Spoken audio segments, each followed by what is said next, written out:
Bulan ini akan masuk ke tema kuat dalam firman. Jadi kita akan bahas tentang tadi ya, sama kayak deklarasi ya, hidup penuh dengan firman dan doa. Ya, doa kita pernah bahas, firman kayaknya udah lama banget kita nggak bahas ya. Jadi bulan ini ada 2 pembicara tamu juga yang pastinya kuat dalam firman. Saya juga banyak nanya sama mereka ya, jadi tamunya keren-keren. Kebetulan mestinya minggu ini mesti tamu ya, tapi dia reschedule karena ada kedukaan. Jadi hari ini saya yang bawain. Nah, hari ini saya nggak bakal bawain yang berat-berat ya. Saya juga nggak akan bahas yang teologi gimana, enggak. Saya mungkin lebih akan sharing aja, banyak cerita pastinya daripada banyak ngajar. Ya pokoknya hari ini saya akan lebih banyak cerita lah ya, buat supaya teman-teman paham juga gitu ya. Atau kalau hidup kita mencintai firman, kita bisa berubah tuh hidup kita. Dan makanya hari ini saya nggak pengen teman-teman tuh lebih kayak tambah pengetahuan. Oh ternyata ayat ini begini, ayat ini begini. Bagus sebenarnya itu, nambah pengetahuan bagus. Tapi saya lebih pengen teman-teman tuh hari ini hatinya lebih kena dibandingkan otaknya. Ya biar kan hari ini hati kita tuh benar-benar, oh ternyata firman tuh sepenting itu ya gitu ya. Mungkin hal itu ya terdengar simple gitu ya. Mungkin semua pendeta setiap minggu juga ngomongin gitu kali ya, baca Alkitab penting segala macam. Semua juga mungkin udah ngomong kayak gitu, tapi aku berdoa hari ini biarkan teman-teman semua hatinya kesentil semua.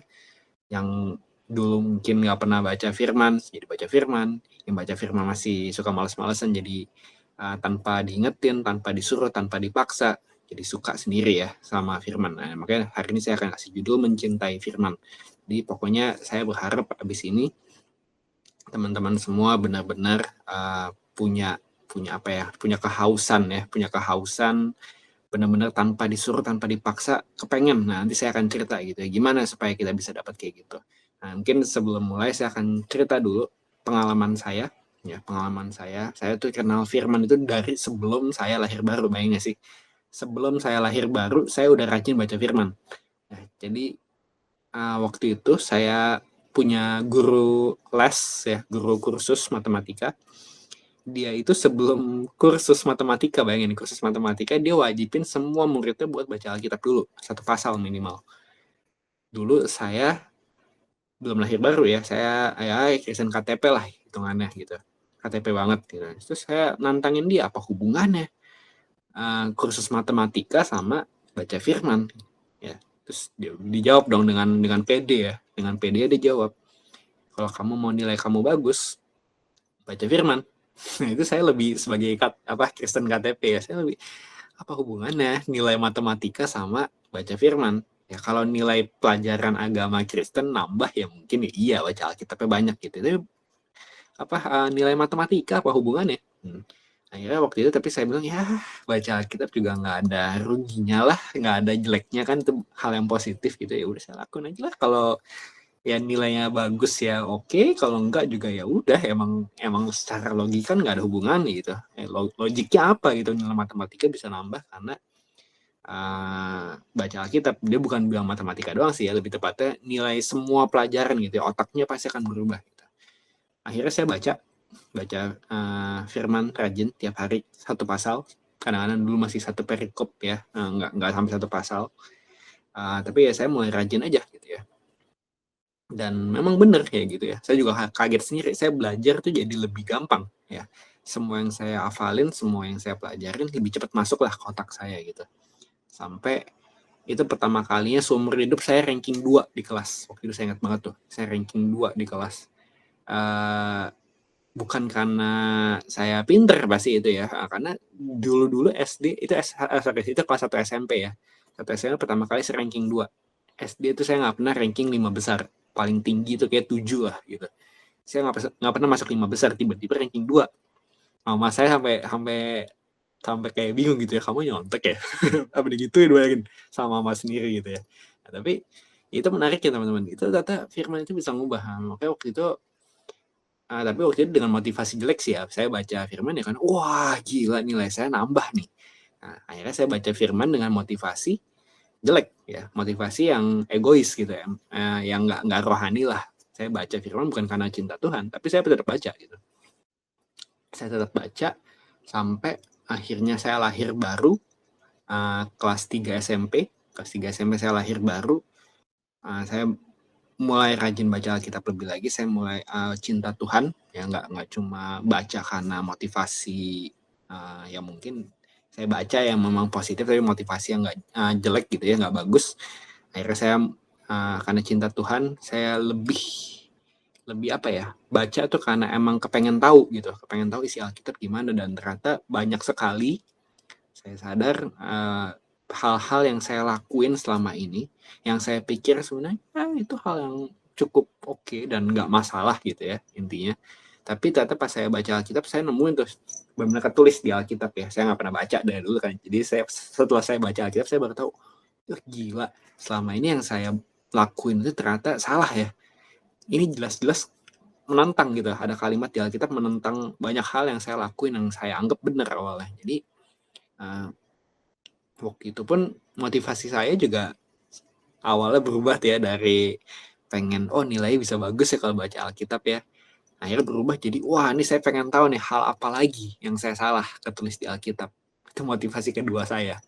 Bukan karena cinta Tuhan juga sih ya, tapi ya setidaknya better lah ya. Better karena saya pengen tahu, yang saya lakuin udah benar atau belum di hadapan Tuhan. Nah, sampai akhirnya ya baca firman jadi apa ya, hal yang saya nggak bisa lepas lah. Ya nggak usah diingetin lagi ya, kalau nggak baca Alkitab nggak enak lah rasanya gitu, kayak belum makan gitu ya. Dan akhirnya waktu itu saya belajar sebelum saya lahir baru ya, dengan motivasi yang salah, saya baca 1 pasal sehari. Setelah saya lahir baru 3 SMP, sepanjang SMA itu saya baca 2 pasal sehari. Pas saya masuk kuliah, saya merasa waktu luang banyak. Kalau teman-teman yang udah kuliah masih tahu ya, kuliah itu tuh kesana tuh kayak enak lah gitu dibandingkan sekolah ya. Sekolah tuh kayak padat banget, kuliah tuh jam kosongnya banyak gitu. Nah, karena jam kosongnya banyak, saya bilang ke Tuhan, kayaknya saya bisa deh baca 5 pasal sehari deh. Akhirnya saya baca 5 pasal, itu semester 1. Semester 2, saya ingat banget waktu itu, karena saya pikir, aduh ini mah saya baca 10 pasal juga bisa nih, waktu luang banget gitu. Akhirnya sepanjang kuliah, semester 2 sampai saya lulus, saya baca 10 pasal sehari. Ya, 10 pasal sehari. Terutama kalau lagi ujian waktu itu. Itu pikirannya masih jelek gitu ya. Pas lagi ujian kuliah gitu, saya baca Alkitab malah saya banyakin gitu. Sengaja gitu. Tuhan, aku baca Alkitab loh, bagusin dong nilai aku gitu. Bikin yang aku pelajarin tuh benar-benar keluar di soal. Gitu. Masih ada motivasi-motivasi yang salah. Nah, tapi ya saya belajar cinta firman di situ. Ya, dengan 10 pasal sehari saya belajar komit. Waktu itu saya ingat banget, pernah sekali saya jam 6:30 saya udah harus ke kampus. Bayangin ya, 6:30 pagi saya ke kampus. Terus saya harus layanin orang. Waktu itu saya temenin dia ke tempat yang agak jauh dari tempat saya tinggal. Saya baru balik ke rumah tuh jam 10 malam. Ya, jadi jam 6:30 sampai jam 10 malam saya full di luar. Saya nggak bisa baca Alkitab. Ya. Saya nggak bisa baca Alkitab. Nah, terus capek itu ya, 6:30 pagi sampai jam 10 malam nonstop gitu, saya capek gitu. Akhirnya saya baca 1 pasal, ketiduran. Ya, pertama kali itu saya ketiduran. Nah, saya biasain, mungkin teman-teman juga tahu ya, kalau ke-skip besoknya ya gantiin gitu. Kita komit baca 2 pasal Alkitab, hari ini ke-skip, ya besoknya baca 4 berarti. 2 tambah 2 yang ketinggalan gitu.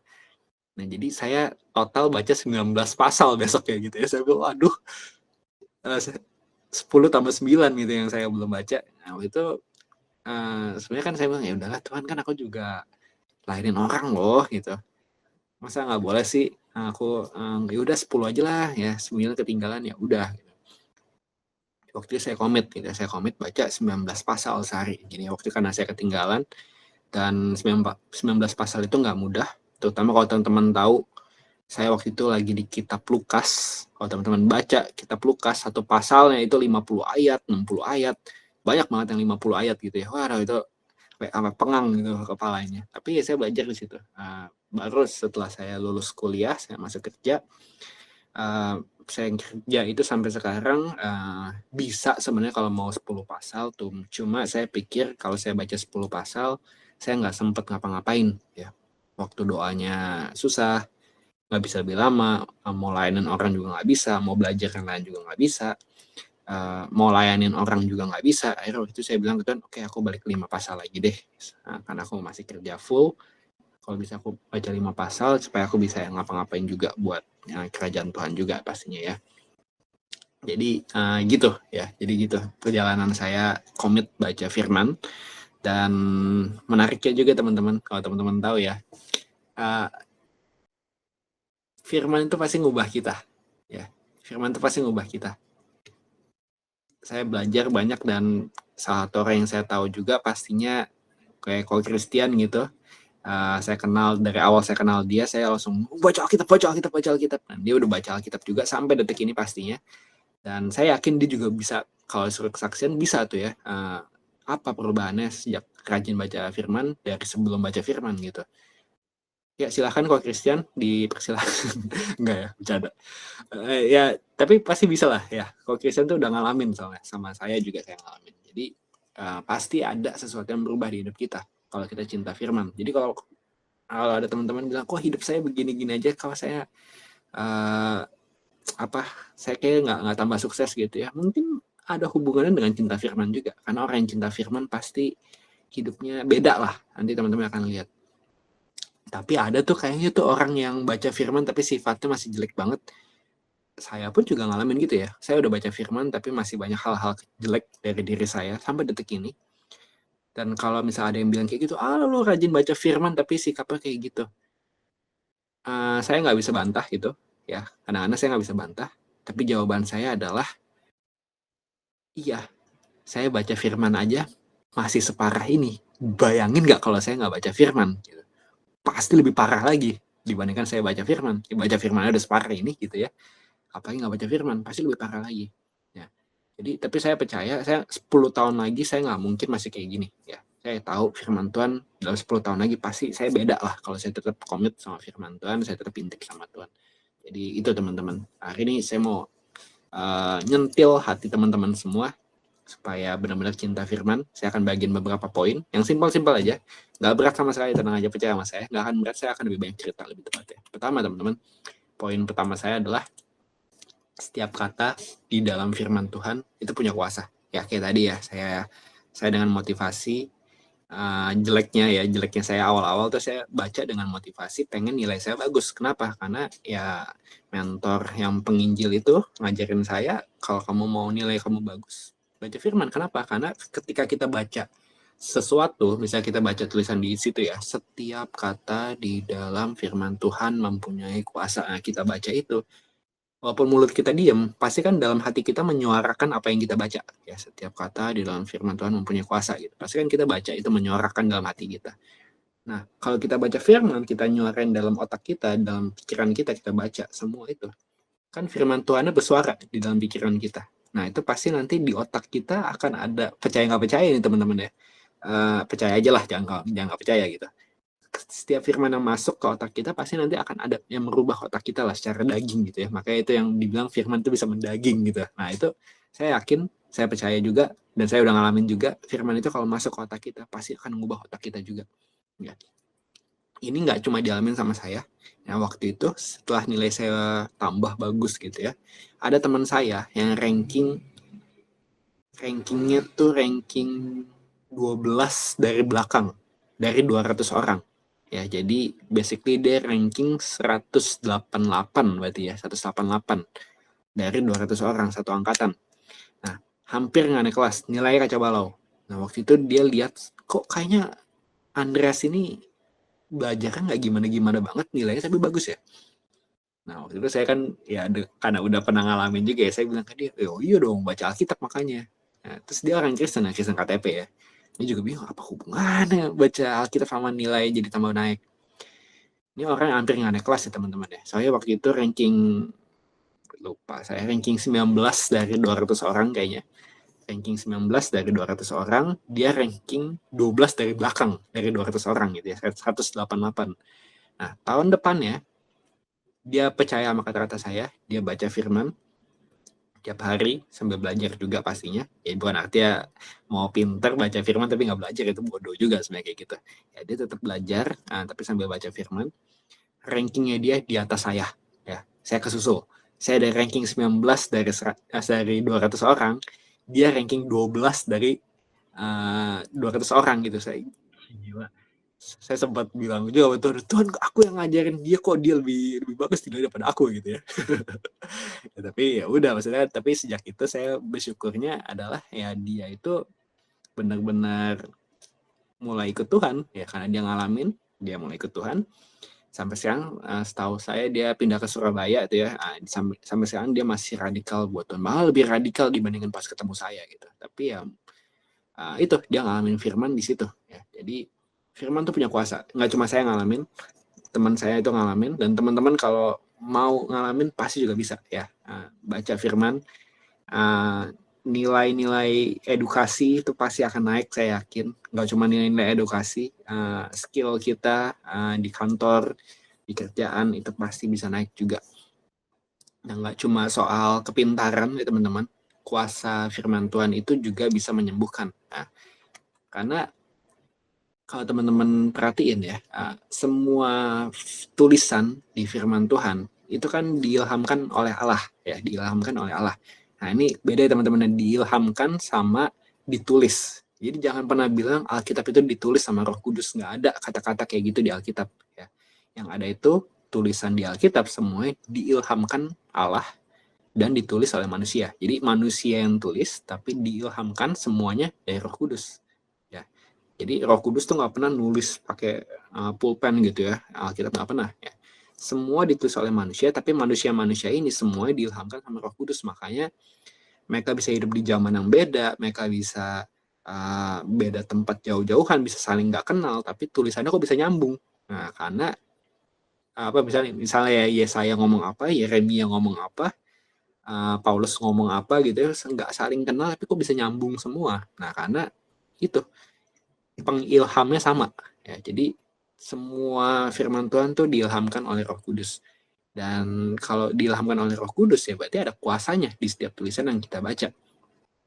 Salah satunya juga termasuk tadi ya kuasa bisa mengubah otak kita, dan juga yang saya pegang sampai sekarang tuh kuasa Alkitab tuh punya kuasa buat nyembuhin teman-teman, nyembuhin fisik ya, bukan nyembuhin kalau penyakit kalau luka batin gitu. Sembuh karena firman Tuhan ya pasti bisa gitu ya, kita semua tahu lah. Nah, tapi ternyata kesembuhan fisik pun bisa lewat firman Tuhan. Nah, ini dialamin sama satu orang yang udah kanker stadium 4. Yang ini teman-teman, kanker stadium 4, udah botak full, nggak punya rambut sama sekali, gundul full. Karena apa namanya kalau kanker, kemoterapi ya, udah kemoterapi, udah full botak. Akhirnya dia datangin penginjil ya, pas penginjil ini datang, dia bilang, kamu kalau mau sembuh, kamu baca Alkitab. Terus orangnya bingung, apa hubungannya sembuh sama baca Alkitab? Selalu orang kayak gitu ya pasti ya. Tapi dia pikir ya, toh juga kayaknya bakal meninggal juga dalam waktu dekat, ya udahlah baca aja lah, nggak ada salahnya kan, hal yang positif gitu. Dia udah nggak bisa makan, nggak bisa minum, ya nggak bisa nelan. Jadi bayangin ya teman-teman ya, kanker stadium 4, botak total, rambut udah rontok semua, nggak bisa makan, nggak bisa minum, nggak bisa nelen, lebih tepatnya ya, nggak bisa nelen. Nah, akhirnya tapi dia rajin baca Alkitab ya, dia baca terus, baca, sampai akhirnya dia kasihkan baca. Nah, pas dia kasihkan baca, dia rasa mulutnya tiba-tiba haus. Dia rasa tiba-tiba mulutnya haus, dan dia refleks sambil baca, dia ambil gelas. Ya, dia ambil gelas, dia minum. Nah, pas dia minum, dia nggak nyadar dia minum. Susternya teriak-teriak, loh, kok kamu minum gitu? Kok bisa kamu minum? Nah, dia juga iya kok bisa minum gitu. Nah, akhirnya tahun depannya dia ketemu penginjil ini lagi, dia udah berambut total ya. Dia udah berambut total, sembuh ya, sembuh total. Jadi firman Tuhan punya kuasa juga buat nyembuhin teman-teman. Ya, pokoknya nggak ada hal yang jelek bisa terjadi kalau kita baca firman gitu. Pasti kuasa itu positif ya, karena ini kuasa dari Roh Kudus pastinya. Jadi poin pertama saya adalah setiap kata dalam firman Tuhan mempunyai kuasa. Jadi kalau kita mau hidup dengan kuasa Tuhan, ya ini modal pertamanya ini ya, baca firman. Ya. Ini poin pertama. Poin kedua, nah ini nih, mengerti ataupun tidak, tetaplah setia membaca firman Tuhan. Ya, ngerti atau enggak, tetap baca. Teman-teman mungkin tadi dengar ya, saya baca 10 pasal sehari waktu saya kuliah. 3-4 tahun berarti, kira-kira 4 tahun saya baca 10 pasal full.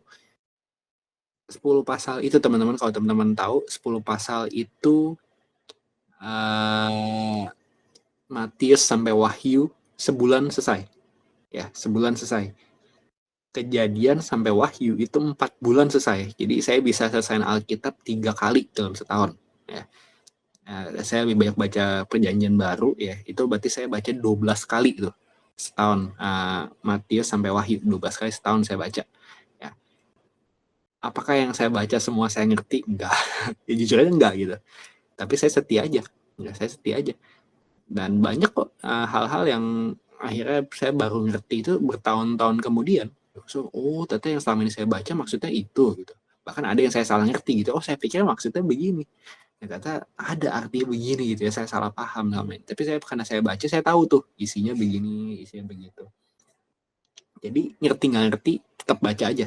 Ya, ngerti nggak ngerti tetap baca aja. Banyak orang kan kalau mau rajin, oke, aku akan baca 1 pasal sehari. Misal kalau orang baru pertama kali mau baca Alkitab begitu ya, saya akan baca 1 pasal sehari.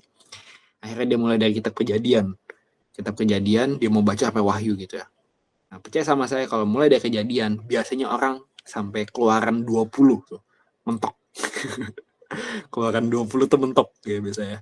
Keluaran 21 sampai 40 nih apa ini ya? Hasta-hasta, kayu-kayu, kain-kain, semuanya tuh hasta lah, berapa panjang, kayu, kain.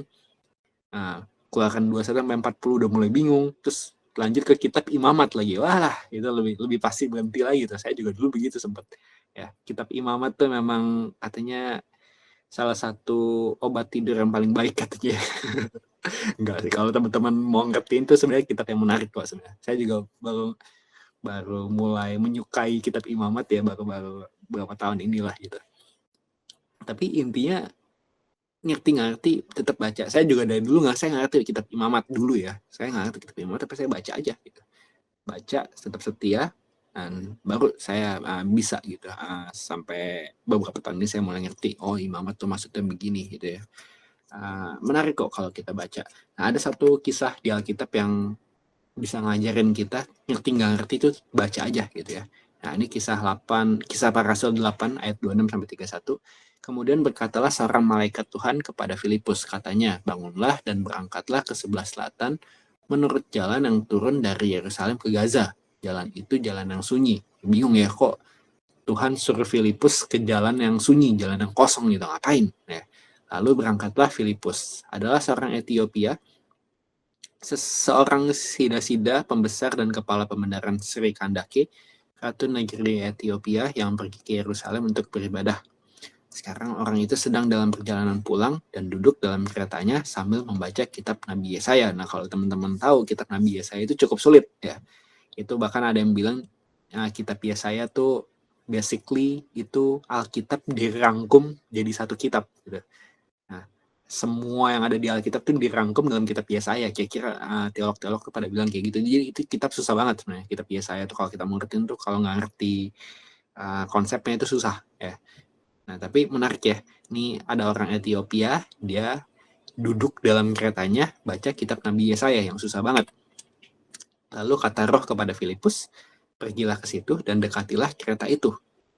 Filipus segera ke situ dan mendengar sida-sida itu sedang membaca kitab Nabi Yesaya. Nah, jadi intinya Filipus gangguin orang lagi baca Alkitab gitu ya. Ya, gangguin orang lagi baca Alkitab. Terus kata Filipus, mengertikah Tuhan apa yang Tuhan baca itu? Jawabnya, bagaimanakah aku dapat mengerti kalau tidak ada yang membimbing aku? Lalu ia meminta Filipus naik dan duduk di sampingnya. Nah, jadi dia ngerti tuh, tapi dia tetap baca ya. Dan menariknya, bayangin nggak sih ke teman-teman kalau dia tuh nggak baca gitu ya, karena nggak ngerti, udahlah nggak usah lah gitu. Nah, mungkin pas Filipus datang, ya Filipus nggak akan tanya begitu, ya mungkin mungkin nggak akan tanya gitu, dan mungkin dia juga nggak akan dapat penjelasannya. Ini maksudnya kitab Yesaya itu penjelasannya apa gitu. Dan kejadian setelah ini adalah si orang Ethiopia ini dijelasin lewat kitab Yesaya. Filipus jelasin tuh, kitab Yesaya itu ngomongin tentang Yesus loh. Yesus tuh juru selamat, dia harus mati demi dosa-dosa kita segala macam. Dan akhirnya si Sida ini diselamatkan gitu ya, dipercaya Yesus, dan akhirnya menurut kata legenda lagi, tradisi ya, kata tradisi, ini jadi penginjil di Ethiopia katanya ya. Dibayangin sih teman-teman, nggak ngerti baca kitab Nabi Yesaya, dia tetap baca, dan akhirnya Tuhan kasih pengertian. Jadi poinnya apa teman-teman? Ngerti nggak ngerti, baca aja ya. Nanti pas saat yang tepat pasti Tuhan kirim tuh, entah lewat orang, entah lewat apapun, kita nanti ngerti ya. Saya banyak kok kayak gitu ya. Dulu saya susah ketemu pendeta, saya nggak pernah kenal pendeta gitu ya. Kalau sekarang saya punya mentor yang emang ngerti Alkitab, saya mau nanya apa gampang gitu, nggak usah mentor gitu ya. Banyak kenalan saya yang kebetulan saya ada kenal beberapa dosen gitu, saya bisa nanya gitu, enak sekarang. Jadi kalau saya ngerti, tapi itu pun mereka juga anak-anak nggak sempat jawab gitu. Dan ada anak-anak juga, mereka juga ngerti gitu ya, bingung sama saya. Tapi ya intinya gitu teman-teman, ngerti baca aja, nanti pasti kita akan ngerti kalau kita emang setia di situ ya. Dan kalau nggak ngerti pun, kenapa harus baca? Pertama supaya kita tahu isi Alkitab apa, terus kedua tetap ada efeknya pasti ya, ada efeknya buat kita. Sama lah kayak gini konsepnya teman-teman, kayak kita makan itu kadang-kadang kita juga nggak tahu yang kita makan tuh gizinya apa sih, karbohidratnya berapa sih, proteinnya berapa sih, lemaknya berapa sih, vitaminnya berapa sih. Nah kita juga nggak tahu, tapi kalau kita makan ya, walaupun kita nggak tahu itu ya, tetap ada efeknya buat badan kita ya, pasti ya. Apa yang kita makan tetap ada efeknya buat badan kita, walaupun kita nggak tahu kandungan gizinya apa. Nah sama firman juga gitu, ketika kita baca walaupun nggak ngerti, tapi kita setia baca, pasti tetap ada gizi-gizi rohaninya ya, gizi-gizi rohaninya yang pasti tetap ada asupan buat kita. Itu poin kedua, ngerti nggak ngerti tetap baca. Yang ketiga, firman itu bantu kita menjadi serupa dengan Kristus ya. Efesus 5 ayat 25 sampai 26. Hai suami, kasihilah istrimu sebagaimana Kristus telah mengasihi jemaat dan telah menyerahkan dirinya baginya untuk menguduskannya, sesudah ia menyucikannya dengan memandikannya dengan air dan firman. Jadi Tuhan tuh bisa mandiin kita dengan air dan firman ya teman-teman ya. Atau yang salah satu pendeta pernah ngomong kayak gini gitu ya. Salah satu pendeta pernah ngomong kayak gini. Sifat jelek kita tuh gak bisa hilang sebenarnya. Ya. Sebenarnya gak bisa hilang. Tapi kok ada ya orang yang sifat jeleknya hilang gitu. Nah, sebenarnya bukan hilang teman-teman. Jadi anggaplah sifat jelek kita tuh kayak jenggot gitu ya. Rambut jenggot gitu. Nah, firman itu kayak pisau cukur. Nah, ketika sifat jelek kita yang bentuknya jenggot itu kita cukur pakai firman, kan kesannya bersih kan, nggak ada jenggot sama sekali. Tapi bisa tumbuh lagi nggak? Bisa. Nah, makanya kenapa kita harus rajin baca firman nih, karena itu tiap kali tumbuh dikit, cukur lagi pakai firman, sifat jeleknya tumbuh lagi jadi jenggot, dikit keluar hitam-hitam kecil, dicukur lagi pakai firman, seakan-akan hilang gitu. Nah, makanya teman-teman jangan kaget kalau kita lihat ada orang yang awalnya cinta firman, dia jadi nggak cinta firman lagi, dia mulai nggak baca firman lagi, sifat jeleknya muncul lagi semuanya. Ya, jangan kaget. Kenapa? Karena itu ya, firman itu seperti pisau jenggot gitu ya, cukuran jenggot gitu. Nanti pasti akan tumbuh lagi sifat jelek kita kalau kita nggak rajin mencukurnya dengan firman, atau bahasa Alkitab ya, kita harus ngaca pakai firman gitu ya, biarkan itu jadi refleksi buat kita. Kita memperbaiki sifat jelek kita berdasarkan cermin firman gitu. Jadi ketika kita punya sifat jelek, ya itu ya, percayalah firman Tuhan itu bisa mencukur sifat jelek kita. Kalau kita nggak mau itu tumbuh lagi ya, banyak-banyaklah baca firman gitu ya, sampai kelihatannya botak gitu ya, botak sama sifat jelek. Paham ya teman-teman, semoga ya. Dan ya, saya yakin juga kalau kita punya sifat jelek, kebiasaan-kebiasaan jelek, kalau kita fokus sama firman ya, bisa nggak sih bantu kita menjadi serupa dengan Kristus? Ya bisa ya, dengan kita fokus sama firman, kita sibuk baca sama firman, kita nggak akan sibuk dengan ya sifat-sifat jelek kita nggak akan sibuk buat mikirin yang aneh-aneh, mau rokok nih, mau seks nih, mau narkoba nih ya, karena udah fokus sama firman gitu ya. Itu ngomongnya mengambil alih fokus kita lah. Jadi kalau kita cinta firman, ya. Ke berapa nih tadi? Poin keempat kayaknya ya. Poin keempat, ya, tidak membaca firman seharusnya kita merasa lapar, ya, bukan merasa berdosa.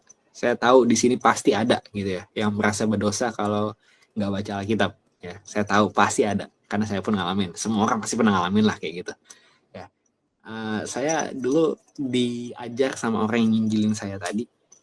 Waktu itu sempat saya beberapa bulan, mungkin 2-3 bulan gitu ya, saya jadi malas baca Alkitab lagi gitu. Terus dia tanya saya, kamu udah baca Alkitab belum? Siang-siang tuh. Enggak, sore lah, jam 3. Terus saya bilang belum. Terus dia ngomong kayak gini ke saya, simple, kamu udah makan siang belum? Udah, gitu. Nah, kok kamu bisa nggak lupa makan siang? Ya makan siang ya karena lapar gitu. Mau lagi sibuk ya tetap aja lapar, pasti ingat makan siang dong. Nah, terus dia bilang kayak gitu, ya sama, baca firman juga begitu. Ya, kamu nggak makan siang, walaupun kamu lagi sesibuk-sibuknya, pasti kamu ingat. Ya, masa kamu makan rohani bisa lupa, walaupun sesibuk-sibuknya. Nah, jadi teman-teman, sebenarnya ada pasti kalau kita cinta firman tuh kita ada rasa laparnya, ya, ada rasa lapar sama firman, dan nanti mestinya ya kita kalau misalnya kita lupa baca firman gitu, kita nggak akan merasa berdosa, ya kita akan merasa lapar, karena ayatnya juga ngomong kayak gini kan. Berbahagialah orang yang lapar dan haus akan kebenaran karena mereka akan dipuaskan. Matius 5 ayat 6. Nah, jadi nggak ada kata-kata berbahagialah orang yang merasa berdosa akan kebenaran gitu ya. Ya apa maksudnya orang yang merasa berdosa karena lupa baca kebenaran ya kayak gitu kan, nggak ada kata-kata kayak gitu. Ya orang yang lapar sama haus aja. Jadi kita tuh sebenarnya percaya nggak percaya teman-teman ya, sadar nggak sadar kita tuh punya rasa lapar dan haus akan firman Tuhan, pastinya setiap manusia tuh begitu. Kalau ada yang nggak merasa ya berarti dia emang nggak nyadar aja gitu, tapi sebenarnya pasti deep down tuh ada, kita pengen firman Tuhan. Jadi ketika kita nggak makan ya mestinya kita berasa lapar ya. Saya nggak pernah ketemu orang yang merasa bersalah karena nggak makan gitu ya. Lagi nggak sempat makan terus merasa bersalah, kan nggak ada orang kayak gitu kan, pasti lapar bukan merasa bersalah. Sama kita mestinya udah ke titik, kalau teman-teman nanti udah baca firman tiap hari gitu ya, pasti kalau kita nggak baca firman sehari aja tuh hatinya tuh kayak kosong gitu ya, kayak lapar, kayak bukan ya lapar lah mungkin bahasanya, nggak enak lah pokoknya, ada something yang perasaan tuh kayak kita belum mandi gitu sehari gitu ya, dalam 1 hari kita nggak mandi tuh kan kesana kayak aduh nggak enak nih gitu, bukan merasa bersalah, kayak nggak enak aja, ada yang belum dilakuin gitu. Nah itu mestinya kalau kita cinta firman pasti ada rasa kayak gitu. Nah ini saya alamin tahun lalu ya, saya ngaku dosa juga di hadapan teman-teman semua ya. Tahun lalu saya ngalamin, waktu tahun lalu tuh mungkin ada beberapa hari itu saya benar-benar saya males baca Alkitab ya. Males karena waktu itu saya lagi stres berat tahun lalu, itu tahun terberat saya. Saya ngalamin satu hal gitu ya, dijahatin sama mantan, sama papa mamanya mantan juga, dan itu sampai nih teman-teman pastoral juga tahu gitu ya, sama mentor saya, sampai dari nggak pernah ngomong negatif jadi ngomong negatif gitu, saking parahnya. Ya waktu itu saya stres berat dan saya bilang malas Tuhan baca Alkitab. Itu pertama kali tuh saya kayak gitu tuh. Nah, dan akhirnya saya bandel gitu, saya bandel 3 hari lah kira-kira, 3 hari saya nggak baca Alkitab mungkin. 3 hari itu berapa hari gitu saya nggak inget. Tapi pokoknya ada beberapa hari saya nggak baca Alkitab. Pertama kali seumur hidup saya gitu ya, setelah saya kenal Tuhan. Setelah beberapa hari itu saya nggak baca Alkitab, saya nggak merasa bersalah. Saya merasa kayak, aduh, ada yang aneh nih. Nggak enak lah pakai hidup kayak gitu. Ada yang aneh lah pokoknya. Nggak enak lah hidup kayak nggak baca Alkitab lagi. Dan akhirnya saya baca Alkitab lagi tanpa ada yang nyuruh, tanpa ada yang ingetin. Saya kayak, aduh nggak bisa deh. Ya kalaupun aku pengen bandel gitu ke sana, waktu itu mungkin karena saya lagi gila gitu, saya pengen balas dendam ke Tuhan gitu ya, kesana ya, pengen balas dendam ke Tuhan. Udah, Tuhan begini, biarin ini kejadian di hidup aku nggak mau baca Alkitab lagi deh. Tapi akhirnya 3 hari kemudian ya, setelah nggak baca ya saya nggak lapar lah ya, saya lapar dan nggak enak. Nah, maksudnya kita juga kayak gitu teman-teman. Kadang-kadang mungkin ada rasanya kita kayak males baca firman, tapi ya percayalah, kalau kita emang cinta firman, kita cinta Tuhan, pastinya nggak usah diingetin, nggak usah dipaksa, pasti kita akan balik lagi ke firman ya. kayak saya dulu sempat kaget gitu ya, ada teman saya yang teman-teman kita gitu, teman-teman yang pastoral KSI juga kenal lah gitu. Waktu itu bilang ke saya gitu, baca Alkitab itu kalau nggak tergerak nggak usah baca gitu ya. Itu namanya Taurat. Ya, kita tuh nggak hidup di bawah Taurat. Ya kita tuh harus baca karena emang kita kepengen. Nah, bagus nggak? Bagus sih. Ya. Tapi setelah dia ngomong gitu, dia 3 bulan nggak baca Alkitab. Baik gak sih teman-teman? Dia bilang apa? Baca Alkitab itu harus kalau kita kepengen. Emang lu nggak punya kedagingan gitu? Emang lu nggak punya kedagingan? Pasti ada detik-detik kita males baca Alkitab, kita lagi capek, kita lagi stres, lagi ada masalah segala macam. Yakin emang kita merasa pengen baca Alkitab. Nah, kan kadang-kadang ya mungkin kita harus akuin ya, kadang-kadang memang ada momen-momen di mana kita males baca Alkitab. Nah, makanya kita harus komitnya begitu ya gitu ya. Sama lah kayak kita kalau lagi sakit kita nggak nafsu makan, mau nggak mau harus makan ya gitu ya. Sama kita baca Alkitab juga gitu, walaupun kita lagi merasa nggak harus makan rohani, kita tetap harus makan, kalau nggak ya mati gitu ya, mati kelaparan rohani gitu. Dan waktu itu akhirnya dia tobat sendiri tuh ya, setelah dia ngomong kayak gitu. Ya saya juga bingung kenapa dia ngomong kayak gitu. Waktu itu kalau nggak salah diajarin sama gerejanya memang kurang oke lah gitu. Gitu. Untungnya dia udah nggak di situ lagi sih ya. Dulu dia ngapain diajarin begitu ya. Kalau nggak tergerak nggak usah baca. Dan akhirnya dia nggak pernah baca gitu ya. Parah gitu. Saya tetap akan bilang ke teman-teman, mau suka enggak, mau demen atau enggak, mau demen baca atau enggak, mau lagi tergerak atau enggak, tetap baca tiap hari. Ya, nggak mau tahu gitu ya, harus baca. Ya, kalau nyesel nanti bilang ke saya gitu ya. Nggak mungkin nyesel ya. Saya nggak pernah ketemu orang yang nyesel baca Alkitab. Apalagi kalau bacanya banyak-banyak gitu ya. Jadi tidak membaca firman seharusnya kita merasa lapar, bukan merasa berdosa ya. Terus yang berapa nih? Kelima kayaknya. Ya, kelima kayaknya. Roh Kudus itu sering bicara dan mengingatkan melalui firman, teman-teman. Ya. Jadi kalau kita nggak pernah baca firman, kita mau diingetin apa? Kosong gitu ya. Nah, terus kan kadang-kadang kita ini kan, lagi ngalamin ini, tiba-tiba diingetin ayat nih. Lagi ngalamin ini, tiba-tiba diingetin ayat nih. Nah, Roh Kudus itu sering bicara dan ingetin kita lewat firman. Makanya salah satu cara paling mudah kalau kita mendengar firman Tuhan, yaitu bacalah firman. Ya. Ada satu meme yang waktu itu kayak gini ceritanya. Kok Tuhan gak pernah ngomong sama aku sih? Nah, padahal Alkitabnya tetap rapat gitu. Dia gak pernah baca Alkitabnya. Itu kan ya lucu gitu ya. Karena kita bisa dengar Tuhan pertama lewat firman Tuhan. Ya, karena ya itu, dia bisa ingetin banyak firman. Ya. Yohanes 16 ayat 13, tetapi apabila ia datang, yaitu roh kebenaran, Roh Kudus, ia akan memimpin kamu ke dalam seluruh kebenaran, sebab ia tidak akan berkata-kata dari dirinya sendiri, tetapi segala sesuatu yang didengarnya itulah yang akan dikatakannya, dan ia akan memberitakan kepadamu hal-hal yang akan datang. Nah, jadi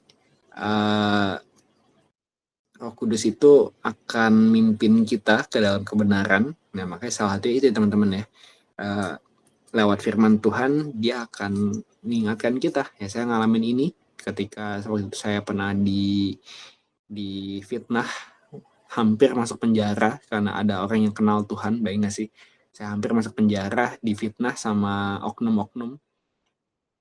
Nah, waktu itu pas saya doa, saya nangis-nangis, Tuhan masa aku difitnah kayak gini, aku masa masuk penjara karena omong kosong mereka gitu sih. Nah, waktu itu saya dengar jelas banget di hati saya Tuhan ngomong, doalah kayak Daud pas ngadepin Ahitofel gitu ya. Saya dengar jelas banget Tuhan ngomong ke saya gitu. Nah, masalahnya teman-teman, kalau kita nggak pernah baca Alkitab, mungkin teman-teman mungkin juga ada yang nggak tahu di sini Ahitofel itu siapa gitu. Nah, bayang nggak sih diingetin Tuhan Ahitofel tapi kita nggak tahu siapa gitu. Nah, makanya itu penting kita baca tuh kayak gitu. Kadang-kadang ada hal-hal yang kalau kita baca nanti aku diingetin. Nah, kalau kita nggak pernah baca ya mau diingetin apa nanti? Oke, hidup orang tuh bisa susah karena nggak pernah diingetin ayat sama Roh Kudus gitu ya. Pertama baca firman rajin ya, dimasukin terus firman dalam hidup kita. Nanti pada saat yang tepat pasti Roh Kudus akan ingetin gini, inget nih ayat ini nih, kamu bisa nih pakai ayat ini gitu ya. Sama kayak saya yang ngalamin itu. Dan memang waktu itu ya masalah saya beres ya, sejak saya ikutin kisah Daud sama Ahitofel itu gitu. Saya nggak perlu ceritain itu ya. Nah, teman-teman baca sendiri aja di Alkitab. Di mana tuh ya, berarti ya Ahitofel tuh 2 Samuel kayaknya. 2 Samuel mestinya. Ya, teman-teman baca sendiri lah situ. Jadi begitu ya. Roh Kudus itu sering bicara dan mengingatkan melalui firman. Jadi sekali lagi, kalau teman-teman nggak pernah baca firman, jangan pernah ngomong, oh Tuhan nggak pernah ngomong sama aku ya. Karena Roh Kudus itu sering ingetin firman. Ya, ketika kita lagi marah, mungkin kita akan diingetin gitu kan. Janganlah amarahmu biarlah amarahmu padam sebelum matahari terbenam gitu ya. Ya gitulah. Nah, jadi ya mungkin saya juga kadang kalau lagi marah ya saya diingetin ayat itu gitu. Jadi penting lah kita baca firman supaya Roh Kudus bisa ingetin kita, terutama di saat-saat yang emang penting gitu ya. Terus terakhir ya, jika hidup kita terisi oleh kebenaran, kita tidak akan terpengaruh oleh hal-hal yang bukan kebenaran. Makanya teman-teman, saya tuh pas yang viral bulan April ya, Kristen Progresif, saya nggak pernah takut sama teman-teman saya yang udah baca firman gitu ya. Misalnya kalau mereka udah baca firman, mereka mau disesatin apa sih? Mana bisa disesatin gitu kalau orang yang udah baca firman. Ya kayak Cisiska, Ko Christian, Citeri gitu. Mau disesatin gimana kalau mereka baca Alkitab gitu ya. Orang udah tahu yang benar, ngapain mereka percaya yang salah gitu. Jadi ketika kita tahu sesuatu yang benar, kita nggak akan gampang kepengaruh sama yang salah. Nah, makanya nih teman-teman, menyedihkannya itu kan Kristen Progresif itu pas viral itu banyak komen-komen di Instagram pembuat kontennya itu kan banyak yang setuju malah ya. Itu serem sekali gitu ya, serem sekali. Nah, tapi saya percaya yang setuju-setuju itu ya biasa kalau teman-teman tahu, semua yang penyesat-penyesat tuh pasti satu kesamaan, yaitu kepahitan. Ya, semua penyesat tuh pasti kepahitan. Ya, cek hidupnya. Ya, cek semua penyesat yang ada di dunia ini gitu ya, yang ngajarin Alkitab ngaco-ngaco tuh. Pasti punya satu kesamaan, mereka kepahitan. Nah, mungkin yang ini yang saya masih selidikin gitu ya. Mungkin yang setuju, yang di komen-komen tuh setuju sama ajaran-ajaran aneh Kristen Progresif itu, mungkin mereka juga kepahitan juga gitu ya. Mungkin, ya kita nggak tahu ya. Tapi kemungkinan besar begitu. Ya kalau orang yang nggak kepahitan mesti nggak akan percaya hal-hal begituan lah. Kita dengernya juga aneh gitu kan. Apaan sih orang? Saya juga karena emosi juga nih, ngomong apa sih? Aku bisa ngomong kayak gitu. Tapi ketika kita makanya terisi oleh kebenaran, kita sering baca firman, kita akan tahu gitu ya. Ada yang bilang, oh Yesus bukan Tuhan misalnya. Ya gimana ya, kita udah baca Alkitab gitu ya. Nah makanya ini penting juga prinsipnya. Kisah Para Rasul 17 ayat 10-11. Tapi pada malam itu juga segera saudara-saudara di situ menyuruh Paulus dan Silas berangkat ke Berea. Setibanya di situ, pergilah mereka ke rumah ibadat orang Yahudi. Orang-orang Yahudi di kota itu lebih baik hatinya daripada orang-orang Yahudi di Tesalonika, karena mereka menerima firman itu dengan segala kerelaan hati, dan setiap hari mereka menyelidiki kitab suci untuk mengetahui apakah semuanya itu benar demikian. Bayangin gak sih, ini orang diajarin Paulus dan mereka pun masih nyelidikin benar sih omongan Paulus gimana. Nah, diajarin sama orang selegend Paulus aja, mereka masih ngecek benar atau enggak. Nah, makanya kalau kita mau dengar khotbah siapapun, mau sebut pendeta terkenal manapun, tetap cek. Ya, tetap cek di Alkitab, bener nggak? Bener disebut gitu nggak di Alkitab? Salah satu hal yang saya syukuri waktu itu ya, saya pas baca firman 10 pasal itu ya, karena saya baca 10 pasal, terutama Matius sampai Wahyu tuh 12 kali setahun berarti ya. Ya, kalimat-kalimat itu udah jadi hal yang gak asing buat saya. Nah, jadi ketika ada orang, waktu itu ada satu pendeta gereja saya gitu ya, pendeta Yud, ngomong yang bisa, kalau orang yang gak pernah baca ayatnya mungkin akan bisa dipelintir lah gitu. Bisa dipelintir. Nah, akhirnya dia ngomong kayak gitu, saya ngomong ke teman sebelah saya, yang itu dia mentorin saya juga lah di gereja itu. Gitu. Mana ada itu di Alkitab? Saya bilang gitu ke sebelah saya gitu pas dia khotbah, mana ada itu di Alkitab. Nah, terus yang kakak ini bilang, ada, oh buka deh ayatnya. Terus aku bilang ya udah buka aja gitu. Nah, pas bilang buka, wah, dia juga bingung. Iya, gak ada ya. Ya mungkin begini kali maksudnya gitu. Enggak ngaco gitu, pokoknya intinya ngaco lah. Jadi ketika kita benar-benar tahu yang benar, ya kita nggak bakal bisa disesatin kayak gitu. Ya mungkin ya itu akhirnya yang nggak ngerti ayatnya kan jadi terpengaruh gitu ya sama yang salah gitu. Nah tapi ketika kita tahu, kayak saya gitu ya udah tahu, ya kita nggak akan bisa disesatin gitu teman-teman. Jadi penting banget kita baca firman kalau kita mau terhindar dari dunia-dunia yang aneh ini, LGBT, ya paham-paham LGBT makin aneh, bahkan pendeta-pendeta pun banyak yang setuju sama LGBT. Ya, itu mungkin nggak pernah baca Alkitab gitu ya, padahal Tuhan jelas-jelas tentang LGBT. Ya saya juga ngerti kenapa mereka bisa ngomong kayak gitu, tapi ya itu ya. Jadi intinya begitu teman-teman. Ya ini poin ke-6. Jadi kesimpulannya, kalau kita mencintai firman, ada berapa situ 6 poin saya berarti ya, 6 poin. Setiap kata dalam firman Tuhan mempunyai kuasa ya. Ketika kita baca, pasti ada kuasa yang terjadi di hidup kita. Terus kita ngerti ataupun enggak, tetaplah setia membaca firman Tuhan. Pasti nanti pada waktu yang tepat Tuhan kasih pengertian ke kita, entah lewat orang, entah lewat Instagram, TikTok ya. Itu Tuhan bisa kirim jawaban lah. Yang penting baca dulu aja. Jadi nanti pas penjelasannya datang, kita udah tahu, oh ada tuh tulisannya di Alkitab kayak gitu. Ya gitu ya. Terus firman Tuhan membantu kita menjadi serupa dengan Kristus. Ingat prinsip itu cukuran jenggot gitu ya. Sifat jelek kita kayak jenggot, kita bisa botakin pakai pisau cukur firman kita ya, tapi suatu saat jenggot itu bisa tumbuh lagi ya, sifat jeleknya bisa tumbuh lagi. Kita harus cukur terus pakai ya, tiap hari kita cukur pakai firman, kita baca firman sampai benar-benar jenggotnya botak gitu, jenggot sifat jelek kita botak. Tidak membaca firman seharusnya kita merasa lapar, bukan merasa berdosa ya. Jadi ingat itu prinsip itu, jangan merasa berdosa kalau nggak baca firman, tapi kita lapar ya, karena kita nggak makan rohani, belum makan rohani. Terus Roh Kudus sering berbicara dan mengingatkan melalui firman. Ya ini pentingnya juga ya, ketika momen-momen di hidup kita yang kadang-kadang spontan terjadi, masalah-masalah terjadi, nah itu bisa Roh Kudus sering banget ingetin lewat firman. Ya kalau kita nggak baca firman, kita mau diingetin apa? Ya jadi pastikan teman-teman baca firman.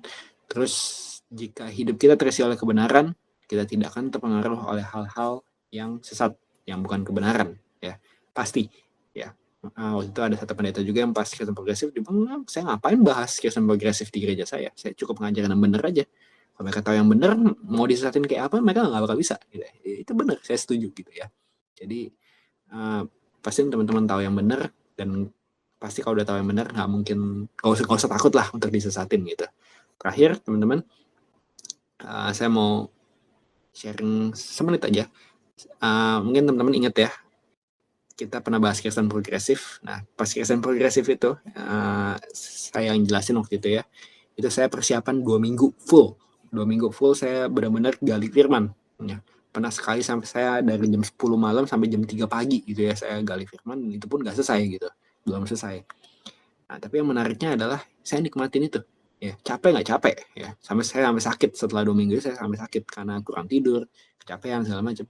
Tapi waktu saya udah sakit gitu ya, saya udah mau pingsan gitu, saya ingat banget dalam keadaan saya mau pingsan itu, saya bilang ke Tuhan, it's worth it ya, it's worth it. Aku sakit tapi aku benar-benar enjoy gali firman gitu, nikmatin waktu intim sama Tuhan, gali firman. Ya, tapi bukan artinya jadi orang bodoh yang akhirnya merusak kesehatan dengan alasan gali firman ya teman-teman ya. Saya nggak bakal ulang gitu lagi sih. Tapi yang jelas saya nikmatin itu ya.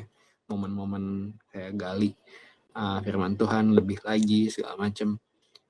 Itu momen-momen yang indah gitu. Jadi kalau kita cinta firman, Tuhan pasti akan benar-benar lawat kita juga gitu ya. Lawat kita juga. Cintailah firman, bukan cuma sebagai pelajaran ya. Banyak orang yang teolog-teolog itu menjadikan Alkitab sebagai materi pelajaran doang ya, tapi mereka nggak pernah cinta Tuhan. Ada yang kayak gitu, karena setiap orang yang belajar kan pasti bisa gitu ya. Jadi ya mereka cuma belajar firman doang, tapi mereka nggak pernah menghidupi firman gitu ya, nggak pernah mencintai firman. Ya, kalau emang kita cinta Tuhan, ya seharusnya kita cinta firman juga. Ya, kemarin saya baca quote yang bagus dari teolog udah meninggal gitu, teolog sepuh, itu dia bilang salah satu senjata iblis adalah menjauhkan kita dari firman Tuhan. Jadi pertanyaan renungannya, apakah kita udah mencintai firman? Apakah iblis berhasil menjauhkan kita dari firman? Ya, semoga ini teman-teman, ya ini benar simpel ya. Jadi cuma 6 poin ini. Saya banyak cerita doang sebenarnya, nggak banyak ngajar ayat gitu. Tapi saya berharap abis ini besok-besok teman-teman yang belum baca jadi baca. Yang masih males baca ya wajar, karena kita merasa males, bisa maksain diri buat komit baca dan tanpa harus dipaksa lagi ya. Nggak usah diingetin sama saya, nggak usah diingetin sama Kok Christian, nggak usah diingetin sama Cisiska, nggak usah diingetin sama pendeta sendiri, nggak usah diingetin sama kakak rohani. Kita benar-benar punya yang kayak poin keempat gitu ya.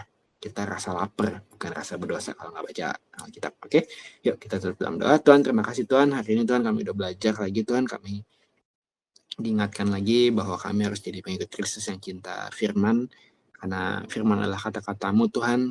Ya, mestinya kalau emang kami cinta Engkau, kami selalu rindu untuk baca apa yang jadi kata-katamu Tuhan. Biarkan kami punya hati yang terus mau lapar akan kebenaran. Ya, kalau kami nggak baca firman ke sana, ada sesuatu yang kurang di hidup kami. Ya, biarkan kami sampai ke titik itu Tuhan di hidup kami.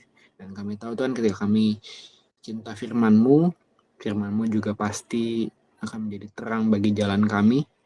Ya, kalau akan tuntun hidup kami lewat firman, mungkin ada hal-hal yang kami lakukan yang gak sesuai dengan firman-Mu, kami jadi tahu, oh Kau benci ini Tuhan, maka kami menjauhi itu.